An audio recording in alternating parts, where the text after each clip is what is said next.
একসময় তুমি টের পাবে তোমার আসলে কাউকেই দরকার নেই, কাউকে না। বারবার এলোমেলো হয়ে যাওয়ার পর পৃথিবীর প্রতি একরাশ অভিমান করে তুমি আস্তে আস্তে নিজেকে নিজেই গুছিয়ে নিতে শিখবে। মানুষকে নিয়ে প্রচণ্ড আশা করে সেখান থেকে পাওয়া হতাশাগুলো থেকে তুমি একাই বাঁচতে শিখবে।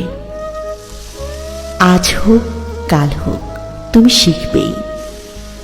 বারবার হোঁচট খেয়ে পড়ে যাবার পরে একদিন তুমি টের পাবে তুমি কারো হাত ধরে ওঠার জন্য অপেক্ষা না করেই নিজে নিজেই উঠতে চেষ্টা করছো। তুমি টের পাবে তুমি আর আগের মতো নেই। সেই প্রচণ্ড রকমের ইমোশনাল, অভিমানী, বেশি আশা করা এবং অল্পতে হতাশ হয়ে যাওয়া সেই দুঃখ বিলাসী মানুষটা তোমার মাঝে আর বাস করে না। কষ্টগুলো, হতাশাগুলো তোমাকে বদলে দেবে। বোকাশোকা ধরনের সেই তুমিটা একদিন ড্যাম কেয়ার ধরনের স্মার্ট তুমি হয়ে যাবে।